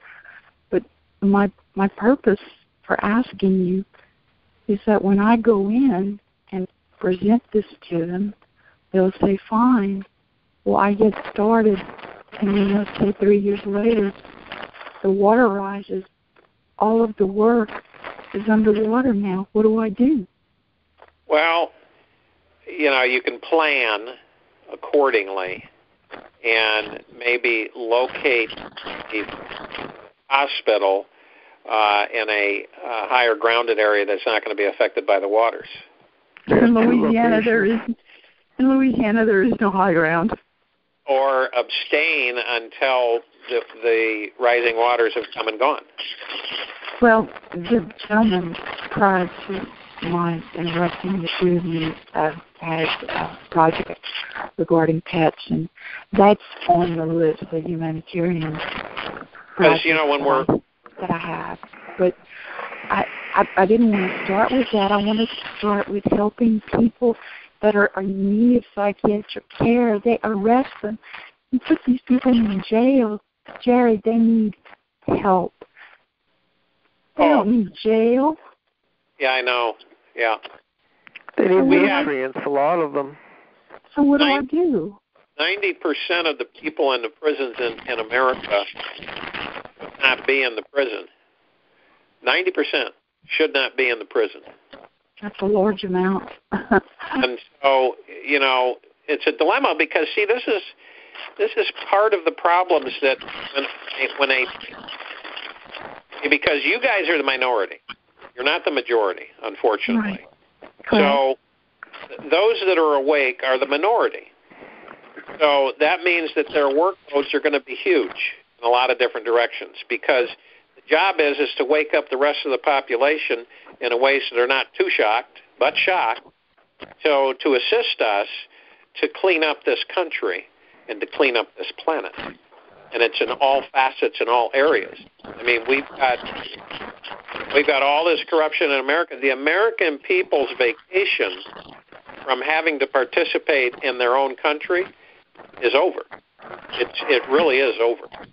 And the American people have to literally put themselves back in the driver's seat of this country and manage it and be aware of what goes on in it, so that it doesn't, so we never ever again have any of the things and the shenanigans that have gone on in this country ever take place again.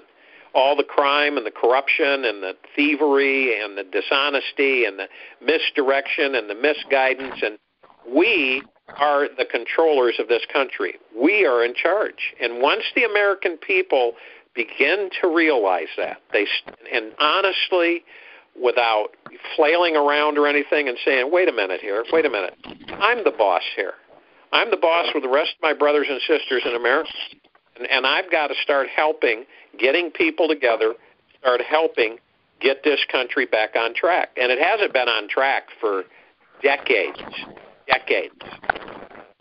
And so, it's like when you're talking about the water and the water rising. It's another thing that people are ignorant to the fact of saying, okay, so we're going to have some earth changes.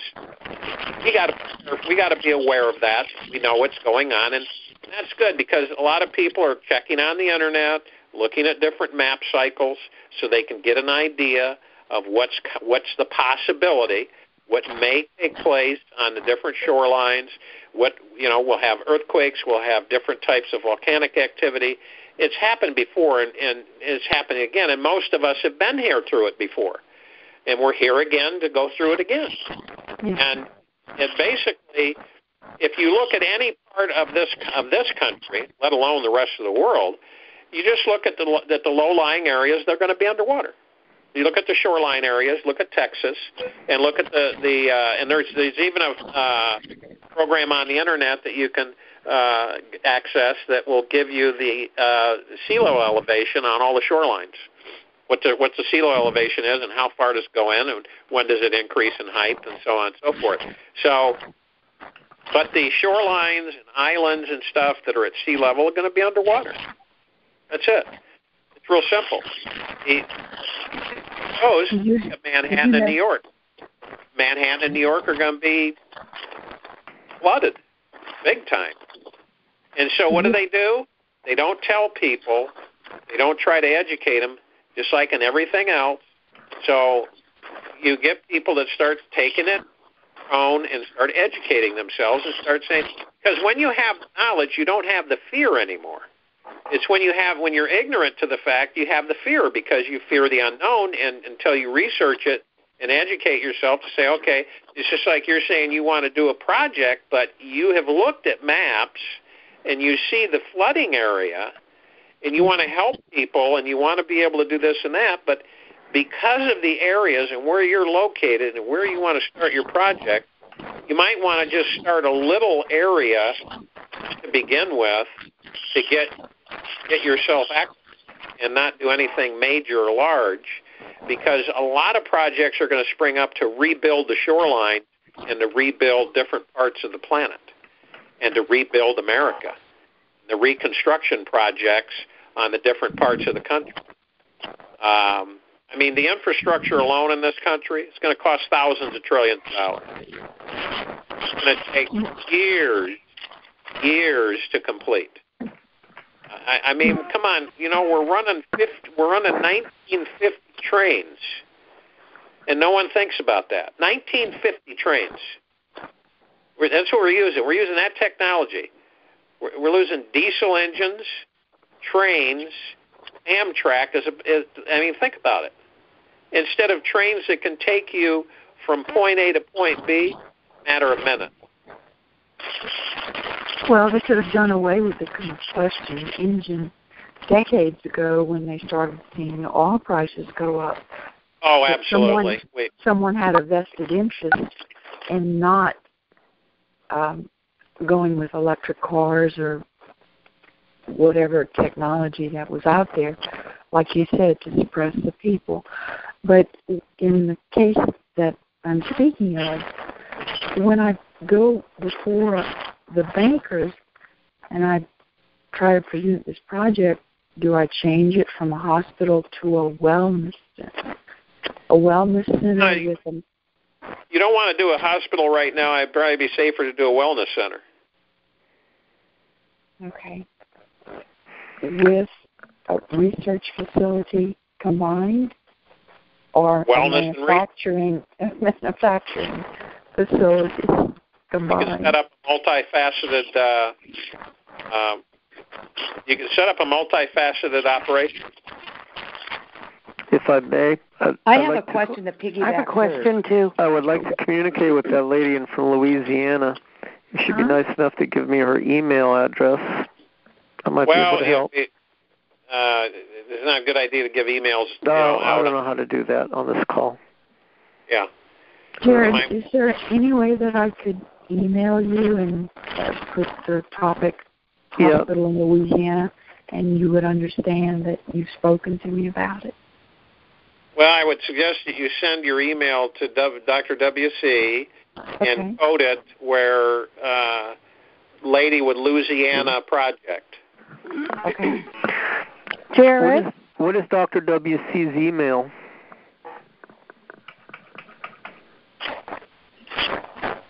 Dr. WC, what's your email? That's not. Smarty, what do you know what the email is? Yeah, it's realtruthcall88@gmail.com. Okay. Real Truth Call 88. 88. Okay. At gmail.com.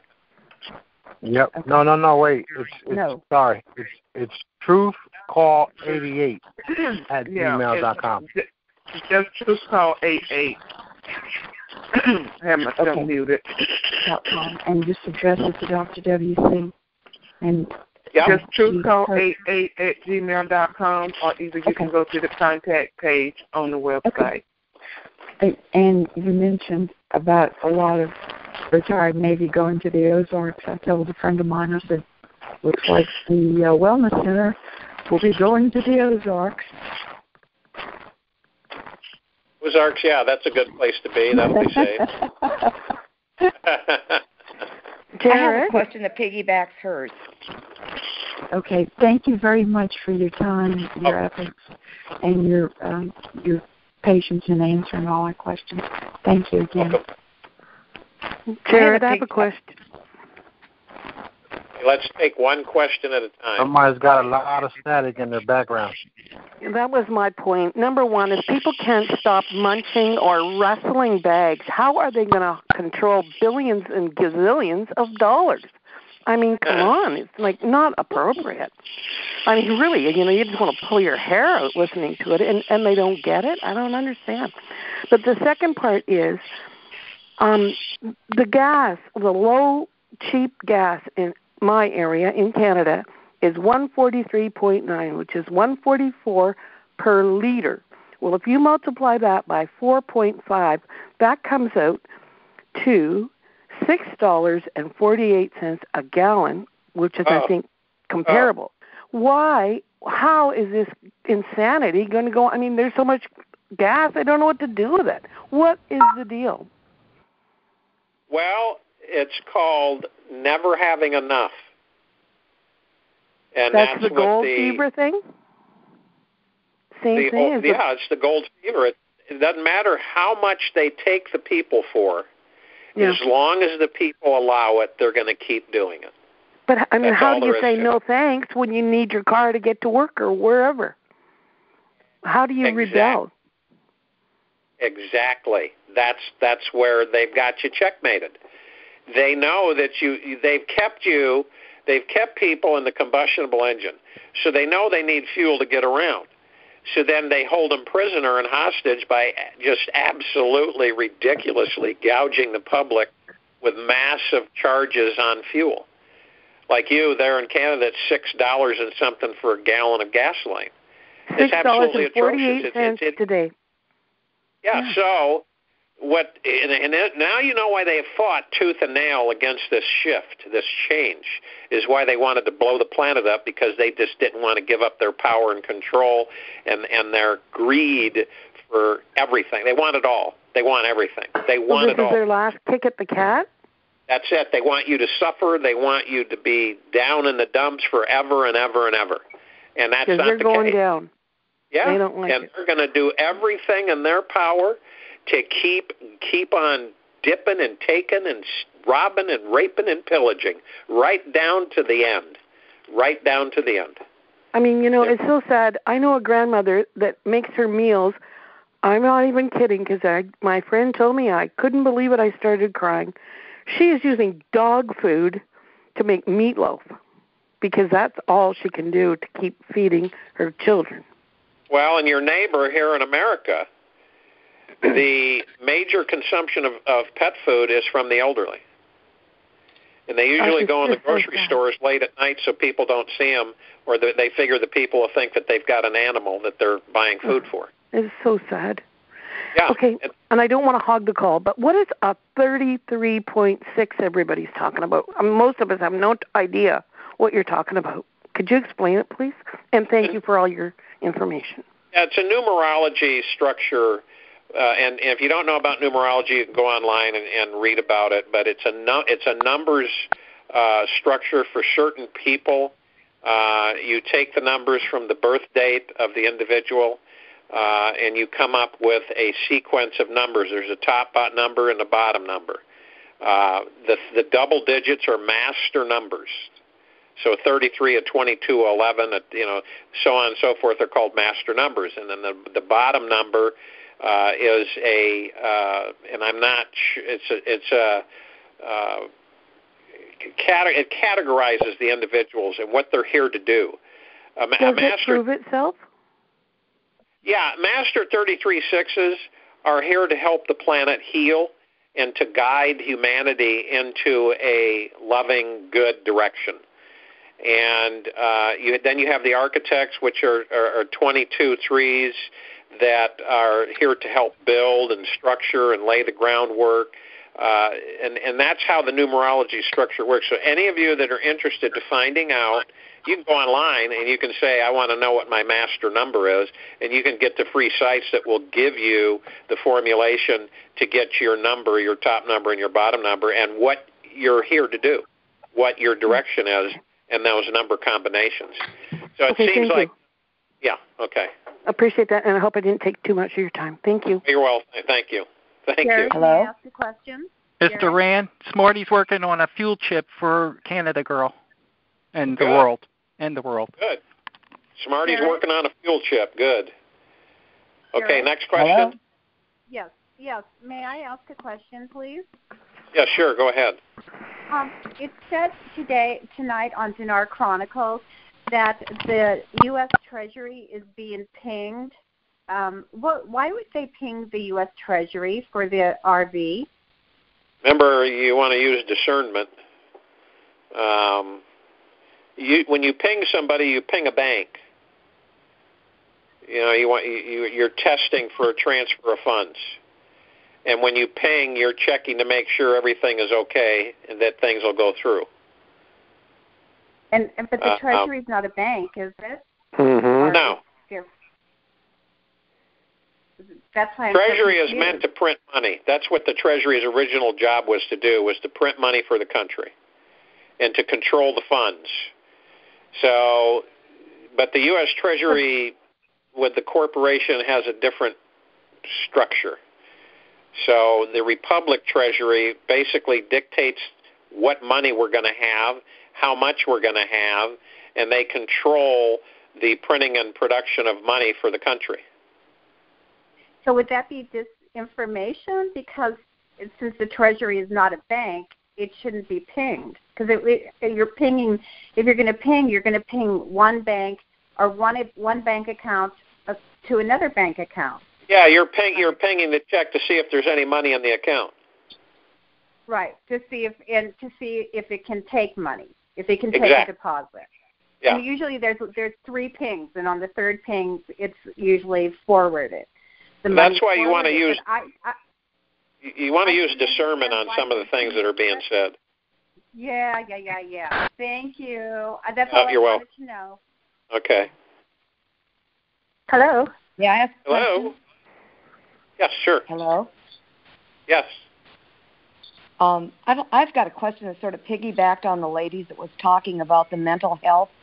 Yeah. We have family members that have been alcoholics and drug abusers, and even though they quit the action, their minds are still screwed up. I mean, you've got dry drunks and you've got dry druggies, and they still do the things and repeat the stealing, the lying, and everything that they did when they were taking the drugs. Can the med bed help them, or are they going to have to go through a total making their mind over to get nutrients, eliminating vitamins, eliminating the weaknesses and physicality? The med bed will handle, but the psychological aspects. If you took a person, say a 50-year-old, and you turned them to 35, and they were an alcoholic since they were 15 or 20 years old, and you reversed the aging process and healed their bodies, and they were like a new man again, but their psychological aspects and that need or that necessity to consume alcohol or drugs or whatever is most likely still going to be there. So as one gentleman just chimed in and said, through different types of holistic, naturopathic, Ayurvedic type of healing. Protocols. Yeah, but again, they're going to have to want to do it. The sad thing is a lot of these people don't want to do it because they're happy in their funny little world. My husband and I are involved with animals, and we've been working with motivational and healing people through self-improvement for many, many years. And we love birds, and people don't realize that 80% of all the birds in captivity are either killed, starved to death, or abused. And then you see these birds with no feathers because people ignore them, put them in cages, and stick them in the corner and wonder why they're pulling their feathers out. I would love to blend, and we've got a man in Tampa that's doing it, to be able to take these animals that have been so abused and put them with a being that's also in that same mental state, or even a child that's been abused, and pair them up and hopefully get a good result, and in the meantime be able to teach them the classes, the self-motivation and self-enrichment along with what we're doing. Yeah, that'll be group therapy.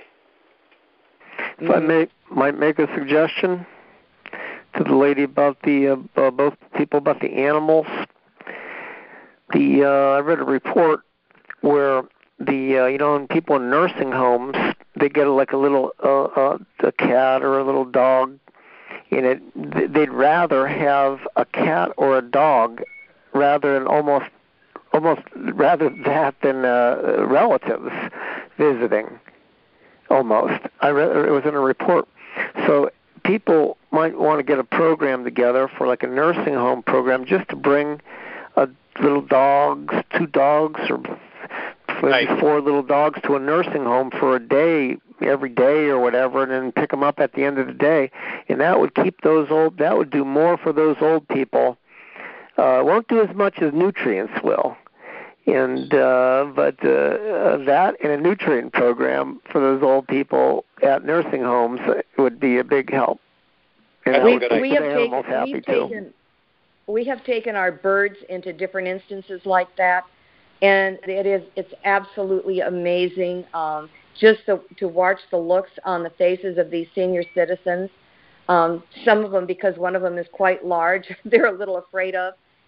The one that should be talking in front of the public doesn't, but she's got a vocabulary that doesn't quit. So it all depends on what's going on in their world. But anything that we can show these senior citizens and these abused children, abused women, abused men, vets, we need to give them all the love and help that we can. We do what little we can at this point, but we're looking at doing a tremendous amount after everything gets cleared. And, Jared, I'd like to thank you for your prayers that you sent to Glenn. They're much appreciated. And with that, I'm going to get off the line. Thank you. Okay, you're very welcome. Quick point, we have a llama in a nursing home visit, and it's wonderful. 1 hour he stays, walks through, pats, everybody pats him, and then they leave. It's great. That's it. Thanks. Okay. Canada girl. Yes. Canada girl. Yes. I got a fuel chip on my website. Save 60% off gas fuel. Thank you. Thank you. Thank you. Thank you so much. Okay. It's called the magnetic fuel chip. Magnetic fuel chip. Thank you so much. Yep. What's the properties of that, the magnetic fuel chip? What does it do? It increases your gas mileage by up to 60%. Where do you install it? In what part of the car does it go in? It goes next to the gas tank within 8 inches. Mm-hmm. We can talk about that on another call, though. This is Jared's time. Mm-hmm. Go ahead. Jared? Next question. Jared, I have a question for you. Okay. And thank you, Dr. WC. I'm glad you're better, and thank you, Smarty. In regards to the gentleman that called himself, was it a numerologist? I believe he was from Canada. He was all about the animals. How do we learn to connect with one another? I mean, I heard what you said. Do we just need to get an email to Dr. WC? Yeah, just send me an email interested in the astrologer. Okay, that's what I was thinking, but I wanted to actually speak with you so you would know. This is, I'm from Georgia, so I'll say the Georgia peach. How about that? Okay, that's fine. All right, thanks so much, Jared. You're welcome. Next question. Hello. Yes, hi. Hello. Hi. My question goes along with a question that was just asked, and that is when or if older people, we're talking people in their 90s or 100 years old or whatever, are to go into a med bed if they choose to do that, but it doesn't affect their mind and they're still having all of these mental issues. How is that going to work? That's question number one, and then I have another one, please. Well, the brain is nominal or normal, everything gets back young. So the brain including. Everything is reversed. The whole aging process of the body is reversed. So telomeres become long again, and the body is a fully functioning 35-year-old if that's where the person wants to stop at. And so at 35 years old, you got a 35-year-old brain with 80 years of experience. So you don't lose your knowledge. You don't lose your life experience. The thing that's done is that you're basically re-energized. You have a young body. And okay. Go ahead. No, that's it. Okay, yeah, I didn't understand how that works, so that's great to know that the mind basically goes along with the body, but you do retain your experience, so that's a good thing.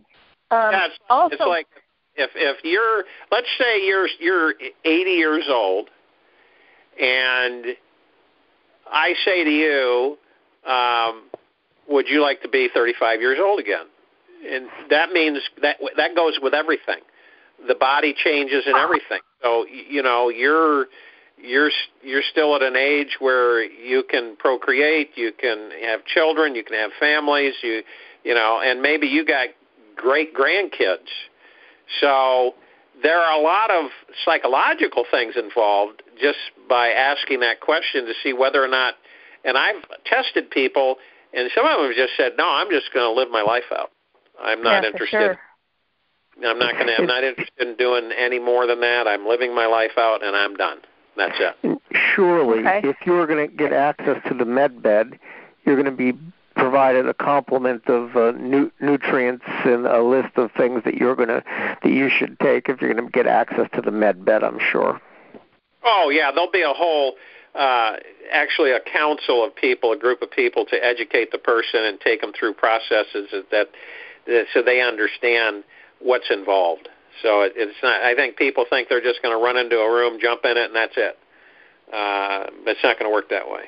So, But does that answer your question? Yes, absolutely. The second part is completely different from my first question, and that is, and I'm sure everybody on this line feels the same way, it's becoming increasingly difficult, more difficult, almost on a daily basis, to be awake when everybody that you're around is asleep. And so, not that we're responsible for waking everyone up, nor can we, but I know you've talked about these learning centers and stuff that people are going to go to. But, for instance, with all of the shootings, the false flags, all those types of things that people 100% believe that it comes down to gun control and all of these other issues, and there isn't anything that you can say to have them open their minds because they're just believing what they hear on TV. At what point in time is the truth about all this going to come out so people realize what the real agenda is? Well, when here in this country, as well as the other countries, but let's just use America as an example, they'll have announcements going out to the public to let them know that we have a new government and what happened. Basically, just telling them the truth. There's going to be, when people find out how much they have been bamboozled, some of them, their mouths are going to drop to the floor. Mm-hmm. Because it is going to be so earth-shattering for them to go, are you kidding me? You know, this can't be true. People are going to be in denial. There's going to be people that will say this has got to be a joke. This is some kind of joke being, played out, like Orson Welles when he on the radio said we were being invaded by Martians. Some people even believed it. So, the fact of the matter is that this is a shock situation when you have a people that have been lied to forever, never been told the truth, and then all of a sudden the truth starts coming out about their government, about what's gone on, about how they've been treated. That's how they're going to get awake. And some of them, it's like throwing a bucket of ice water in their face. That's why they call it TV programming. But yes, the TV is going to also be used, I heard, to program for about 5, maybe 7, 10 days straight, all kind of educational stuff. They'll just take over the networks. Yeah, there won't be any reality TV shows going on. No. It'll be the real thing. Yeah. So in the meantime, should we still do what we can to plant little seeds, or just let it go and just allow the process to take over when it's time?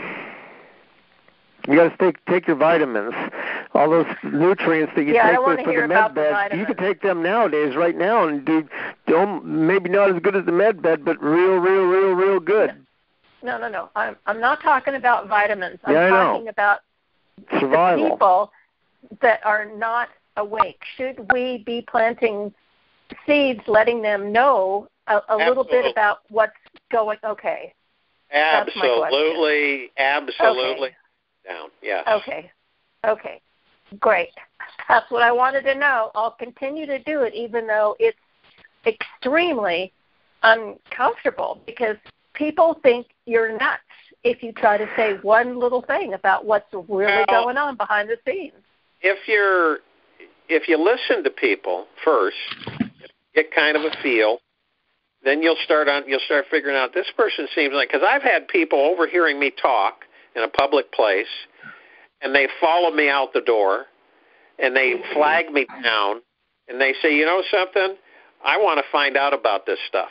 How do I start? Where do I go? I'm new to all this, but something's been gnawing at me, and I just, I had one woman say I was one of these people, had my head in the sand, and one day I just woke up and said, I got to find out, I got to educate myself, something's not right. And that's what's happening. And when they find you'll go, people eventually will start approaching us. When they hear your conversation with somebody, or they hear you at a restaurant or something, and they follow you out the door. See, hey, excuse me a minute, my name is so-and-so. I've had this happen several times. and they say, where do I get started? How do I start learning this stuff? I want to find out about this. And I point them in a couple directions online, and I tell them, you go here, start here, and work from there, and you'll start picking up information, and boom, they're off and running. Okay, so some of these people that I've started to plant a seed, so I should just continue to email them different articles and stuff, or just you kind of weigh it and say, okay, do I think this person might, want to even look at this or delete it? And then you find up maybe an article that is a little bit softer, not so in your face, and send that, and then maybe send another one later. YouTube. YouTube videos. That's the easiest. There you go. The list. Make a list of YouTube videos, and once a week send a YouTube video out to your whole list. Whatever one or two that you like. And then they'll look, everybody watches YouTubes, and you look to the ones to the side and see other interesting things and follow them. But incidentally, Jared, is it possible to put the invitation? I'm associated with a humanitarian ministry that has an organic farm, and they're looking to interview some people that are like-minded people, and that have practical people that have skills and could do self-reliance projects and so forth. If you wouldn't mind, I'd like to leave a phone number for anybody that might be interested to call and leave their contact information. Sure. Okay. Hey, buddy, do me a favor. Let everybody else come in. Okay. You had a. Yeah. After I leave the phone number, I'll let everybody else come in. The telephone number is 570-459-2550. And just leave your name, and if you might be interested in at the organic living site, and can help out, and we could. May I come in? Pardon me. Yes, go ahead. Yeah. Thank you, Jared. This is PD here from the beautiful Okanagan Valley in central BC. Okay. There was an easy way, just want to put a thought forward. There's a lot of people, from my observation, don't really know the kind of numbers they're dealing with Zim.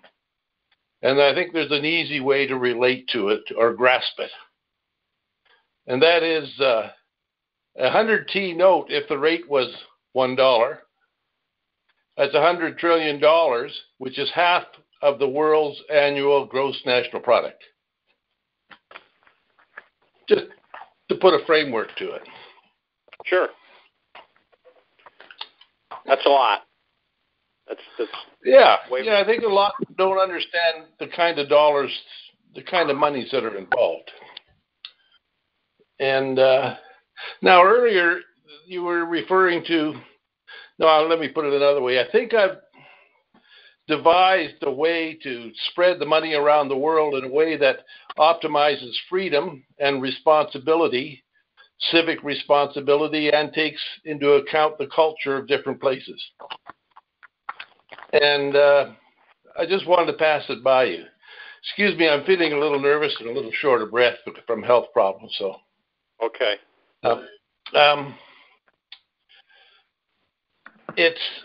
I wanted to set up a mechanism where building all around the world might start as coffee shops or something, but a place, it would be called talk teas, or a place where like-minded people can come and meet and discuss the changes that are going on and share their ideas. Want to provide all the kinds of communications that's necessary and centralized computers so that all the information that's being accumulated, and there could be hundreds of these places around the world, so just providing all the facilities necessary, and then funding any projects that those people in those particular areas in their own culture, with their own people, things they want to do. And if they put the plan forward and then just simply funding it, the only rule would be all the money spent have to be totally transparent on the computer, on the internet. So anybody can see where the money's going and how it's being spent. And good idea. It felt that way to me. I believe, spiritual freedom is absolute. So the closer freedom and responsibility can be, it would just work. That's in my mind anyway. I thought it was a good idea in a way. I just wanted to put that forward. And if it worked well, it could be a way to provide that method of communication and sharing, and even if it required its own satellites for the communication purposes, it could all be set up. And so I just wanted to share that. So thank you very much for your time. I appreciate it. Thank you. That's a good idea. Thank you. It's nice to hear that. Bye-bye. Hello. Next question. Good night. Hello. Hello. Hello. Next question. Hello. Hello. We hear you. Hello, Garrett. Yes. Hello.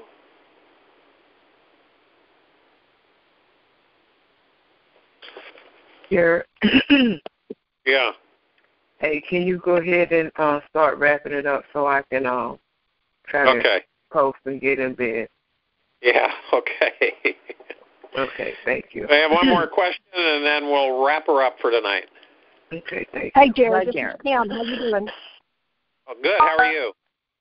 I'm doing good. Can you give us, you mentioned a minute ago that 90% of the intel we were hearing was incorrect, and I absolutely agree. Can you give us a quickie maybe on the 10% of what's positive and what you feel like our timeline is now for the RV? Thank you. All I will say is that everything is in the place it should be, and it won't be very long now before people start experiencing many things, not just the money avenue, but many things. And there's a lot of people that think they've got this figured out, and they think they know it, and they think it's, they've got it calculated and everything, and so far from it, it's unreal. This is such a massive shift in consciousness on this planet that it is just it's unreal.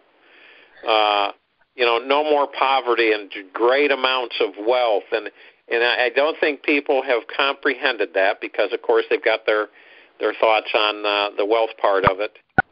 But understand that the wealth is just about at the front door, and it's not going to be. It's not going to be like everybody thinks it's going to be. So I agree. I agree. A lot of the things that have been discussed and people trying to keep people educated and informed from their sources, and they're just messengers, and they try to help with the community and give them what they feel is valid.